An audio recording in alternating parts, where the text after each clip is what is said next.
최근 급격한 금리 인상으로 주택담보대출을 받은 사람들의 DSR이 3년 6개월 만에 60%를 돌파하면서 부채 상환 능력에 빨간 불이 들어온 이유들이 늘어나고 있다는 지적이 나오고 있습니다. 주택담보대출과 신용대출이 있는 사람들의 채무상환 부담은 이미 한계점을 넘어섰다는 우려도 커지고 있는 상황인데요. 관련 내용들 김대호 경제학 박사와 짚어보겠습니다. 어서 오십시오. 네, 반갑습니다. 예.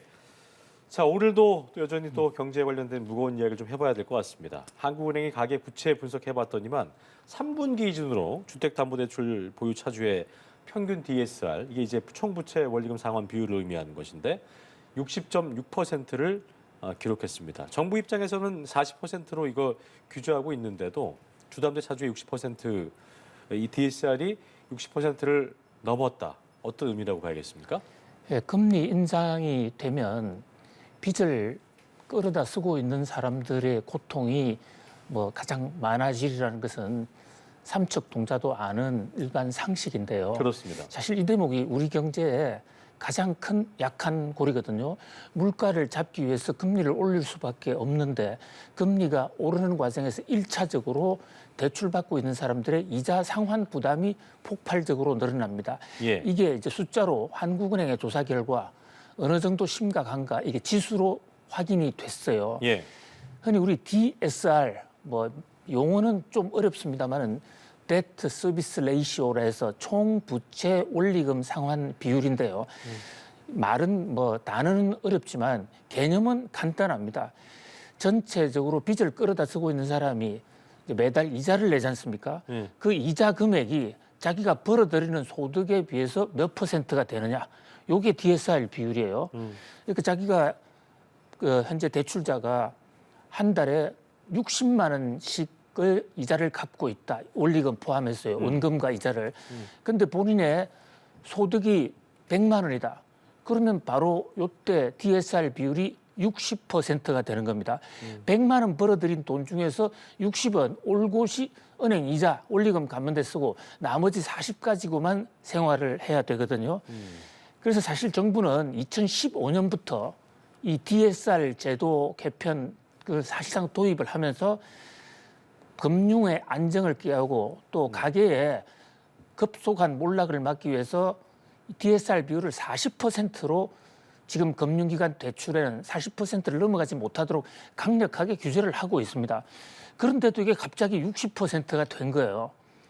그것은 이 정부가 DSR 규제하기 전부터 이제 돈을 빌린 사람도 있지만은 그보다는 최근에 금리가 오르니까 본인 소득은 그대로인데 또는 소득이 오히려 준 사람도 많죠. 소득은 그대로인데 금리 인상에 따라서 갚아야 될 이자, 원리금이 많아지니까 가만히 앉아 있는데도 불구하고 DSR이 아주 성큼성큼 올라가기 시작했어요. 정부가 DSR 규제를 강력하게 하면서 조 평균치가 한때 55%까지 떨어졌더랬습니다. 요게 다시 3년 반 만에 다시 이 마의 60% 고지를 껑충 뛰었다. 그러니까 우리 대출을 받고 있는 사람들, 주택담보대출을 얘기하는데요.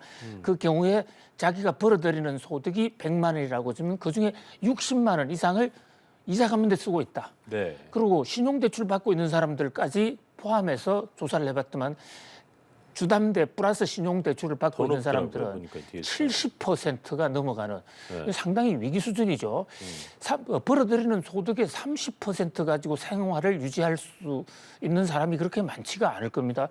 그렇게 되면 결국은 둘 중에 하나죠. 이자를 못 갚거나 아니면 밥을 안 먹거나 둘 중에 하나를 해야 되는데 둘 다 상당히 심각한 부작용을 가져오지 않습니까?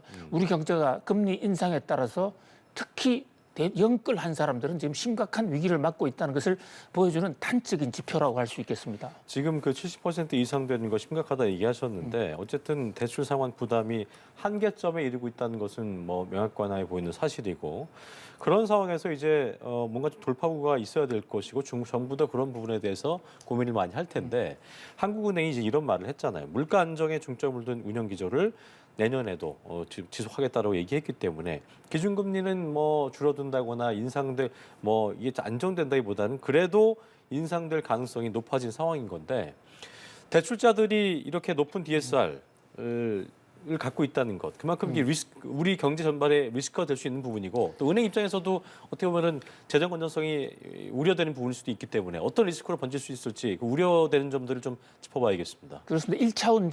일차적으로 이제 은행 돈을 빌려서 쓰는 사람들, 특히 영끌 투자를 해서 부동산을 산 분들은 예, 이자가 높아지면 그만큼 DSR 비율이 높아지기 때문에 갚아야 될 이자가 많아져서 부담이 굉장히 그 고통이 아주 심각합니다. 그런데 이게 지금이 끝이 아니라 시작이다라는 그런 점에서 문제의 심각성이 있는 것이죠. 그렇죠. 지금 금리 인상을 했을 때 그 후폭풍, 그 효과가 보통 일정 시차를 두고 나타나는데 예. 우리나라 금리 인상한 게 이제 1년밖에 안 되거든요. 그렇다면 내년에는 고통이 거의 피크에 달할 가능성이 있다. 거기다가 지금 앵커님 잘 지적해 주신 대로 한국은행이 내년에 이제 금리 인상을 중단하는 것도 아니고 금리를 인하하는 것도 아니라 현재 금리 인상을 좀 더 속도는 좀 줄어들지만 계속해서 금리 인상을 할 수밖에 없는 그런 그렇죠. 상황인데 최근에 이창용 한국은행 총재가 내년에도 국가 경제에 가장 최선의 그 프라이오리티 우선순위를 물가 안정에 두겠다 이렇게 선언을 했거든요. 그렇죠. 물가 안정에 둔다는 것은 정부가 할 수 있는 수단의 가장 대표적인 것은 금리 인상밖에 없습니다. 내년에도 기준금리가 어쨌든 또 올라갈 수밖에 없으면 그렇게 되면 이 부채를 갚아야 되는 영끌대 주자들 입장에서는 또 부담이 될 수밖에 없는데 자 문제는 이들의 고통도 굉장히 심각하고요. 이들이 만약에 돈을 제때 갚지 못한다면 예. 이것은 은행의 부도로 이어집니다. 그러면 은행에서는 일정 기간 이상 갚지 못하는 것을 이제 부실 여신으로 분류를 하는데 그렇게 되면 은행의 신용도가 급격히 떨어져서 그렇죠. 우리나라의 국가 신용도로도 연결이 될 수가 있거든요. 우리가 IMF 때 우리 경제가 어려워졌던 가장 큰 요인 중에 하나가 바로 이 은행의 부실 채권이 많이 늘어난 것인데 그렇습니다. 지금 그 길목에 와 있다. 그런 면에서 지금부터 내년 상당히 어려운 시점을 금융기관이나 가게나 같이 안고 잘 슬기롭게 잘 헤쳐나가야 될 것으로 보입니다. 그렇습니다. 자, 주제를 좀 바꿔서 빌라, 오피스텔 주택을 무려 113채도 아니고 1,139채를 보유하다가 전세 보증금을 돌려주지 않고 숨진 빌라왕으로 불리고 있죠. 이제 빌라왕은 아닌 것 같습니다만 김모 씨보다 이에 비해서 세입자들한테 더 큰 피해를 준 집주인이 있다 이렇게 또 확인이 됐더라고요. 그러니까 빌라왕 김 씨는 뭐 블랙리스트 8위 수준이었다고 하더라고 하니까 이제 그 위에 7명이 더 악성 집주인들이 있었다는 얘기인데 어떤 내용이었습니까? 빌라 왕이라는 저 표현 자체가 그때 언론에서 잘못된 좀 거더라고요. 잘못됐다고 맞아요. 생각합니다. 예, 예. 꼭 그렇게 빌라란 말을 표현하고 싶다면 빌라 부도왕 뭐 네. 이런 정도가 돼야지 그렇습니다. 빌라를 많이 가지고 있다는 것 자체가 사회적 죄는 아니지 않습니까? 예, 예. 근데 이번에 빌라 부도왕 그 사례를 보면요. 우리나라의 전세 제도의 구조적인 문제가 아주 적나라하게 노출이 됐다. 그런 면에서 이번 기회에 빌라 왕만 문제를 해결하고 넘어갈 게 아니라 전세제도 근본을 고쳐야 될 것으로 보이는데요. 예. 자, 어떻게 해서 천몇 채를 갖느냐? 사실 우리나라 전세 구조에서는 매우 쉬운 일입니다. 우리도 마음만 먹으면 예. 전세를 뭐 수천 채를 살 수 있어요. 우리 한번 예를 한번 들어볼까요? 자, 예를 들어서 집이 10억짜리 집이 있습니다. 그런데 그 집은 한때 부동산 가격이 굉장히 높을 때 전세금 비율이 굉장히 높아서 9억 정도의 전세가 들어 있을 수가 있습니다. 그런 집을 가정하면 제가 1억만 있으면 10억짜리 집을 살 수가 있습니다. 왜냐하면 9억은 전세를 끼고 산다고 하죠. 그렇죠. 예. 바로 전세를 승계해 버릴까요? 끼고 사면. 그런데 1억을 주고 샀는데 집값이 계속 오르고 전세금이 오르는 상태에서는 그 세입자가 나가서 다음 들어올 때 딜을 잘해서 이번에는 9억이 아니라 10억을 전세금을 받는 겁니다. 그러면 9억 돌려주면 1억이 또 생기지 않습니까? 그 1억으로 또 한 채 사는 겁니다. 그와 같은 방법을 계속하면 충분히 1,000채, 2,000채 살 수가 있거든요. 근데 이게 부동산 집값이 올라갈 때는 표피적으로 문제가 드러나지 않는 겁니다. 근데 지금처럼 집값이 떨어지면 저 빌라 부도왕 입장에서도 내줄 돈이 없는 거예요. 나가는 사람은 9억 달라고 그러는데 그 집을 다른 사람한테 다시 승계를 하려고 그러니까 8억밖에 안 들어오니까 본인도 부도가 나게 되는 거죠. 물론 애당초부터 이런 사기를 치려고 하는 그런 빌라 사기왕도 적지 않게 있다고 봅니다. 그러나 지금 현재는 굉장히 문제가 되는 게 본인이 의도했든 안 했든 집값을 제때 내주지 못하는 바람에 이런 어떤 부도 위기가 굉장히 증폭된다 이렇게 볼 수가 있습니다. 도시주택보증공사라고 있습니다. HUG. 예.